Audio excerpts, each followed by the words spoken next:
Hi hello friends, welcome back to my YouTube channel. So ಇವತ್ತು ನಾನು ಮಾಡ್ತಿರೋ recipe ಏನು ಅಂತಂದರೆ ಅವರೆಕಾಳು ಉಪ್ಪಿಟ್ಟು. ಸೊ ಅವರೆಕಾಳು ಸೀಸನ್ ಇದ್ದಾಗ ಮಾಡ್ತೀರಾ. ಸೊ ಇವಾಗ ನನಗೆ ಅವರೆಕಾಯಿ ಸಿಕ್ಕಿದೆ. ಸೊ ಹಾಗಾಗಿ ನಾನು ಅವರೆಕಾಳು ಉಪ್ಪಿಟ್ಟು ಮಾಡೋದು ಹೇಗೆ ಅಂತ ತೋರಿಸ್ಕೊಡ್ತಾ ಇದ್ದೀನಿ. ಸೊ ನೋಡಿ, ಈ ರೀತಿಯಾಗಿ ಅವರೆಕಾಳನ್ನ ಬಿಡಿಸಿ ಇಟ್ಕೊಂಡಿದ್ದೀನಿ. ಸೊ ಅದಕ್ಕೆ ಅಂತ ಹೇಳಿ 2 ಈರುಳ್ಳಿ, 2 ಹಸಿಮೆಣಸು, 1 ಟೊಮೆಟೊ, ಸ್ವಲ್ಪ ಕರಿಬೇವು ಸೊಪ್ಪು ಹಾಗೆ ಕೊತ್ತಂಬರಿ ಸೊಪ್ಪು ಹಾಕಿಟ್ಕೊಂಡಿದ್ದೀನಿ. ಇವಾಗ ಮೊದಲಿಗೆ ನಾವೇನು ಮಾಡೋಕ್ಕನಪ್ಪ ಅಂತಂದರೆ ಸ್ವಲ್ಪ ರವಾನ ಹುರ್ಕೊಳ್ಳುವ. ಸೊ ನೋಡಿ, ಇಲ್ಲಿ ರವಾನ ನಾನು ಫ್ರೈ ಮಾಡ್ಕೊತಾ ಇದ್ದೀನಿ ಹಾಗೆ. ಸೊ ಏನೂ ಹಾಕಬಾರ್ದು, ಎಣ್ಣೆ ಎಂಥದ್ದು ಹಾಕಬಾರ್ದು. ಹಾಗೆ ಇದನ್ನು ಖಾಲಿ ರವೆ ಮಾತ್ರನ ಈ ಥರ ಚೆನ್ನಾಗಿ ಕೆಂಪು ಬಣ್ಣ ಸ್ವಲ್ಪ ಚೇಂಜ್ ಆಗೋವರೆಗೂ ಇದನ್ನು ಹುರ್ಕೊಳ್ಳುವ. ಸೊ ಈ ಥರ ಕೆಂಪಾಗಿ ಹುರ್ಕೊಳ್ಳೋದ್ರಿಂದ ಉಪ್ಪಿಟ್ಟು ಉದುರಾಗಿ ಚೆನ್ನಾಗಿ ಬರುತ್ತೆ ಹೇಳಿ. ಸೊ ಇಲ್ಲಾಂದರೆ ಒಂಥರ ಮುದ್ದೆ ಆಗಿ ಬರುತ್ತೆ ಅಂತ ಹೇಳಾರ್ಥ. ಸೊ ನನಗೆ ಈ ಥರ ಆದರೆ ಚೆನ್ನಾಗಿ ಇಷ್ಟ. ಹಾಗಾಗಿ ನಾವು ಈ ಥರ ಚೆನ್ನಾಗಿ ಇದನ್ನು ಈ ಥರ ಕೆಂಪಾಗೋವರೆಗೂ ಹುರ್ಕೋತೀವಿ. ನೋಡಿ, ಫೈನಲಿ ಇದು ರೆಡಿಯಾಗಿದೆ. ಸೊ ಹುರ್ಬಿಟ್ಟು ರೆಡಿಯಾಗಿದೆ ನೋಡಿ, ಈ ಥರ ಕೆಂಪಾಗಬೇಕು. ಸೊ ಇವಾಗ ಅದೇ ಪಾತ್ರೆಗೆ ಎಷ್ಟು ಬೇಕಾಗುತ್ತೋ ಅಷ್ಟು ಎಣ್ಣೆ ಹಾಕ್ಕೊಳ್ಳಿ. ಸೊ ನಾನಿಲ್ಲಿ ಒಂದು 4 ಸ್ಪೂನ್ ಎಣ್ಣೆ ಹಾಕ್ತಾ ಇದ್ದೀನಿ. ಸೊ ಎಣ್ಣೆ ಬಿಸಿಯಾಗಿದೆ. ಸೊ ಇವಾಗ ಇದಕ್ಕೆ 1 ಸ್ಪೂನ್ ಜೀರಿಗೆ ಹಾಕ್ತಿದ್ದೀನಿ, ಹಾಗೆ 1 ಸ್ಪೂನ್ ಸಾಸಿವೆ, ಸ್ವಲ್ಪ ಕರಿಬೇವು ಸೊಪ್ಪು, ಹಾಗೆ ಹಸಿಮೆಣಸು, ಈರುಳ್ಳಿ.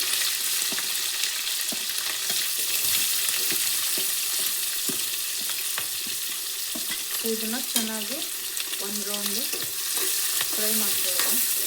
ಚೆನ್ನಾಗಿ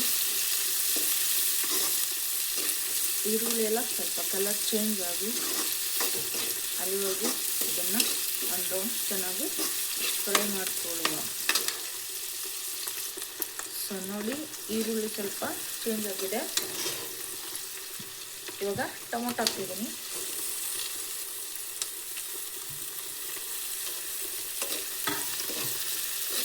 ಟೊಮೊಟೊ ಕೂಡ ಕಲರ್ ಚೇಂಜ್ ಆಗುವವರೆಗೂ ಸ್ವಲ್ಪ ಅದರಲ್ಲೇ ಫ್ರೈ ಆಗುವವರೆಗೂ ಇದನ್ನು ಮಿಕ್ಸ್ ಮಾಡ್ಕೊಳ್ಳಿ.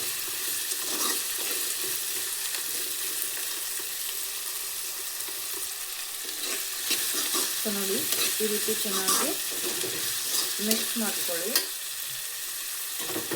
ಹಾಗೆ ಅವರೆಕಾಳನ್ನು ಬೇಯಿಸಿಟ್ಕೊಂಡಿದ್ದೀನಿ. ಸೊ ಇವಾಗ ಇದನ್ನು ಹಾಕ್ತಾ ಇದ್ದೀನಿ.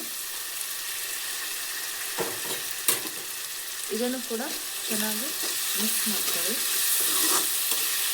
ಇದು ಎಣ್ಣೆಯಲ್ಲಿ ಚೆನ್ನಾಗಿ ಫ್ರೈ ಆಗುತ್ತೆ ಸ್ವಲ್ಪ.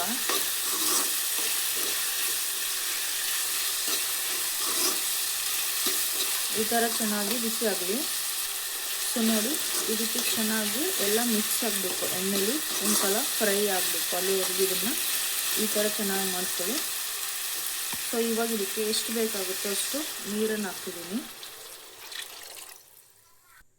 ಸೊ ಇವಾಗ ಸ್ವಲ್ಪ ಜಾಸ್ತಿ ರವೆ ತೊಗೊಳೋದ್ರಿಂದ ನಾನು 2 ಚಮ್ ನೀರು ಹಾಕ್ತಿದ್ದೀನಿ. ಸೊ ಇವಾಗ ಇದಕ್ಕೆ ರುಚಿಗೆ ತಕ್ಕಷ್ಟು ಉಪ್ಪನ್ನು ಹಾಕ್ಕೊಳ್ಳಿ. ನಾನು 1 ಸ್ಪೂನ್ ಹಾಕ್ತಿದ್ದೀನಿ ಸಾಕು. ಸೊ ಇವಾಗ ಇದನ್ನು ಕುದಿಯೋಕ್ಕೆ ಬಿಡೋಣ. ಸ್ವಲ್ಪ ಇದೆಲ್ಲ ಫ್ರೈ ಆಗಲಿ, ಕುದಿ ಬರೋವರೆಗೂ ವೆಯ್ಟ್ ಮಾಡುವ. ಸೊ ನೋಡಿ, ರವೆ ಇವಾಗ ಕುದ್ದಿದೆ. ಇವಾಗ ಇದಕ್ಕೆ ಕೊತ್ತಂಬರಿ ಸೊಪ್ಪು ಹಾಕ್ತೀನಿ.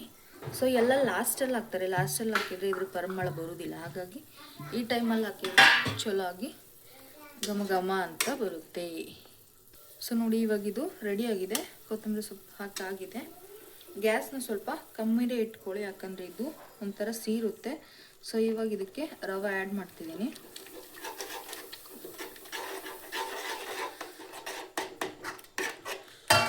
ಸೊ ಈ ರೀತಿ ಚೆನ್ನಾಗಿ ಎಲ್ಲ ಕಡೆ ಮಿಕ್ಸಪ್ ಮಾಡಿದರೆ ಮಿಕ್ಸ್ ಆಗುತ್ತೆ. ಇಲ್ಲಾಂತಂದರೆ ಅಂಟಾಗು ಉಂಡೆ ಆದಂಗೆ ಆಗುತ್ತೆ. ಈ ಥರ ಚೆನ್ನಾಗಿ ಈ ಥರ ಮಿಕ್ಸ್ ಮಾಡ್ಕೊಳ್ಳಿ.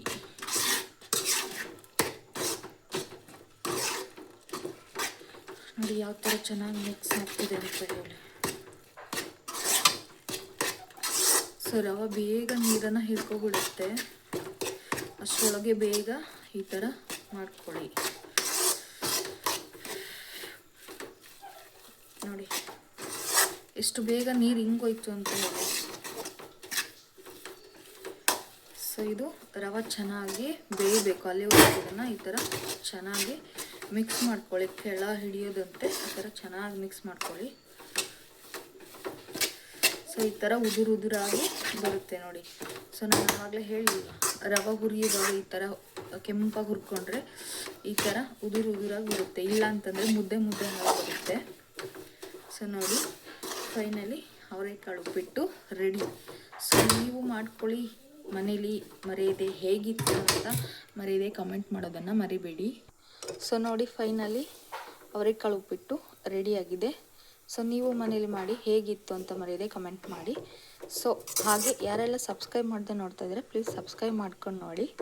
ಸೊ ಇದೇ ಥರ ವಿಡಿಯೋ ಮುಂದೆ ನಾನು ನಿಮ್ಮ ಜೊತೆ ಬರ್ತೀನಿ, ನೆಕ್ಸ್ಟ್ ವಿಡಿಯೋದಲ್ಲಿ ಸಿಗ್ತೀನಿ. ಅಲ್ಲಿವರೆಗೂ ಟಾಟಾ ಬಾಯ್ ಬಾಯ್.